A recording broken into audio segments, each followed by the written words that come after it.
Mga idol ko, nako, at syempre ngayong oras nga na ito, since nasabi na rin lang natin yung pananghalian, sasamahan tayong muli ng napakagwapo, nag-iisang Piolo Pascual ng Baguio City. Walang kukontra dyan, Idol Ramil. Ikaw talaga ang Piolo Pascual ng Baguio City. Tinanggap mo na yan eh. Kasama natin, Idol ko, Idol Ramil ng Asta Cafe. Magandang tanghali, Idol Ramil. Ay, magandang tanghali na sa'yo, Idol Atom. Walang nagbabago, gwapo ka pa rin. Ayan na, yan ang gusto ko. Kahit anong kulay ng buhok natin, guwapo pa rin talaga. Yeah. Kaya kamusta naman po ang buhay natin dyan, Idol Ramil? Ako, medyo binagyo tayo Mabuti ka dito, mahina. Nakita ko sa Oo. ibang lugar, medyo malakas. Actually, sa Maynaga, maging sa Bicol region, medyo ramdam na nga ho nila itong hagupit ng bagyong Christine. Sana hindi natin maranasan ng sobra dito sa Benguet. At syempre, pero kung mangyayari man, mga idol ko, mas mainam po na mag-prepare. Sa Calabarzon na rin po kasi tayo. nakita ko, paggabi pa umuulan hanggang ngayon. Actually, kaninang madaling araw, umulan naman na po dito sa Baguio Yun, City. oo. Hindi nga lang nagtuloy. Mabuti nga eh. Oo, buti na lang. Pero Kasi program tayo rito, yung hirap ay mahirap mabasa. naman. Mahirap mabasa. Oo. Naku, at syempre, hindi lang po si Idol Ramil ang makakasama natin ngayong araw na ito. May espesyal tayong bisita na hindi natin papangalanan. Pero syempre, maririnig natin ang kaniyang boses. Siguro pangalanan na lang natin siya, Idol Ramil, na kung ikaw si Piolo Pascual, siya si Ding Dong Dantes. Wow naman.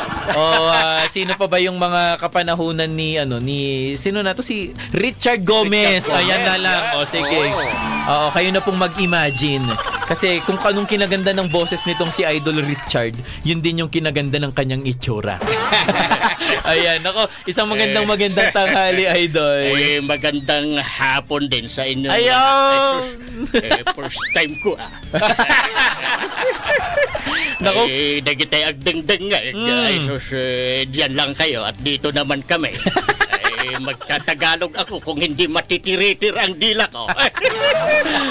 Ako, kahit anong lingwahe man ang gamitin na Idol Richard, for sure maiintindihan naman nating lahat yan. Hindi naman kasi tayo likas na Tagalog.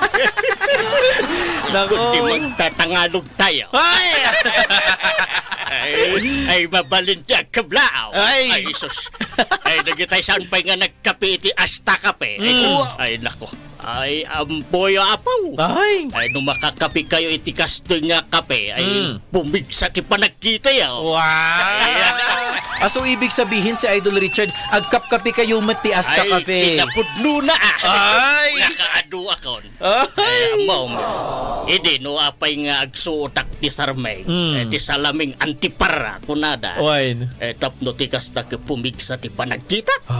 Ay numtatta sa adain. Wine. To regulate my eyesight.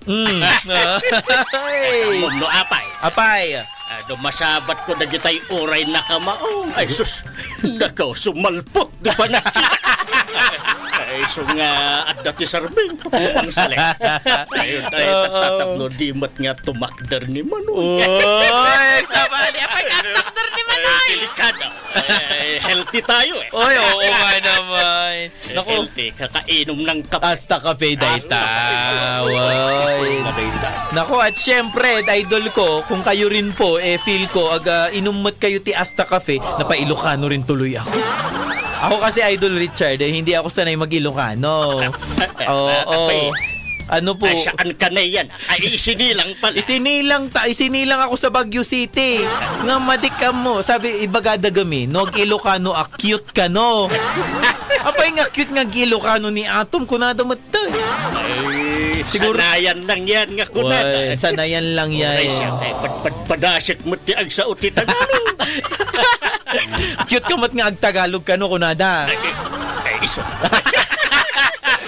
Ayan, pero mga idol ko, tulad nga ng sinabi ni Idol Richard, tanungin natin sa Idol Ramil, naintindihan mo ba yung sinabi niya, Idol Ramil? Naintindihan ko. Ayun naman. Amok mati Ilocano pasit. Ayan. Pero sinabi po ni Idol Richard, isa sa bagay na nakatulong sa kanya or tinulong ng Asta Cafe sa kanya yung paglinaw ng kanyang mga mata. May grabe yan, tagusan. Ay, tagusan? Mantakin mo yun? Nag-x-ray vision? Kaya kung kayo, mga senior, lalo na, padasin yun, ti Asta Cafe. Ayan. Saan na kayong mapabainan? Why? Talagang pubig sa ti panagkita yun. Oy, tatagos yung paningin nyo, Idol. Pati tuhod dyan, lakas eh. Kahit talaga, pag Lakas lahat. Ito pa ang isa. Kung problema nyo ang umakyat dito sa Bagyo, doon sa mga tukad-tukad nga. Dahil nagngat-ngat mo. Ayun. Maawan datay aray ti ismo. Ayun! Pumig sa ti panag na mo. Maawan pa'y ti al-al mo. Naku, syempre, sa tulong yan ng Asta Cafe. Grabe mo, daytay. Naku, Idol Ramil, ano ba kasing meron sa Asta Cafe na nakakatulong sa eyesight ng isang tao? Yung astaxanthin na nakalagay doon. Napakaganda ang naibibigay ng astaxanthin. Ay, grabe ang binibigay niyan, hindi lang mata. Kasi yun ang isa sa mga karanasan ko. Nung ulitin ko na naman, no, nung unang dating ko rito, medyo hindi ko kayang tumingin sa cellphone na maliwanag katulad nito. Kasi masakit sa mata. Blue light, tawag tapos nila dyan. Tapos medyo malayo, pag tinitinan ko yung tao, blurred yung mukha. Kung medyo malapit-lapit naman, nagiging 4 yung mata. Kaya sabi ko, ano ito? Pero sa kainom ko ng Asta Cafe, katulad nga ni Richard. Idol Richard. Yan. Tumagos. Grabe yung mata ko ngayon. Ay, kaya grabe. ayoko nang basta tumingin. Oo nga. Saan, no? Lalo na't kasal ka na. Grabe. Pagdating ko rito, napakaraming pwedeng tingnan pero bawal. Uy! Yan naman kasi ang tulong yun, talaga. Nakatulong talaga ng malaki, pati sa tuhod. Tulad nga ng sinabi ni Idol Richard kanina, syempre nag-iba nga ang kanyang eyesight. Bukod doon, Idol Richard, ano pang natulong sa'yo nito? Alam niyo, bisyo ko kasi ang pag-inom ng kape. Lalo na noong nandun kami sa barangay. Kaugalian ko yung uminom ng mainit na kape. Pagkatapos hihigupin ko ng... Ay, ang sarap! Talagang mapapakapit ka sa iyong tenga. Kung hindi, talagang mayanot ka. Ganito yan nung nagkape ako sa umaga, dati kasi yan hindi ko pa nauubos yung aking kape. Ay. Naku, parang nag-aalab na at parang nanginginig na. Parang maasim yung aking sikmura. Naku, pambihira. Nung uminom ako ng kape, yung Asta Cafe, wala akong naramdaman. Ayun na. Kahit napakasarap magkape sa umaga kahit walang laman ng tiyan. Pagkagising sa umaga. Ayan, kaya kung kayo ay acidic, padasan nyo, tapno, mapadasan nyo mo tinapasara. Ayan. Naku, syempre yun nga ang pagkakaiba, Idol ko, ng Asta Cafe sa ibang kape. Kasi bukod sa, although sinasabi po natin na kape itong Asta Cafe, pero ang baba ng sugar level nito, Idol ko. Mantakin mo.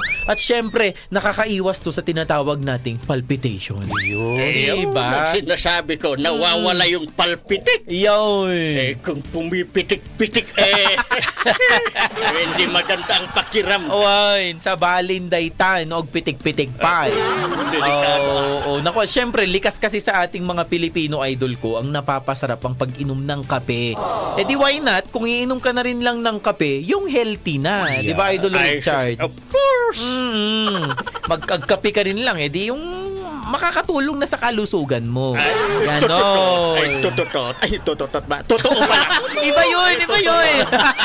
Nabubulol ako sa Tagalog. Nabubulol. Yan ang sinasabi ko minsan. Ayaw ko mag-Tagalog. Napaparami ako dahil kayo'y Tagalog. Nahirap.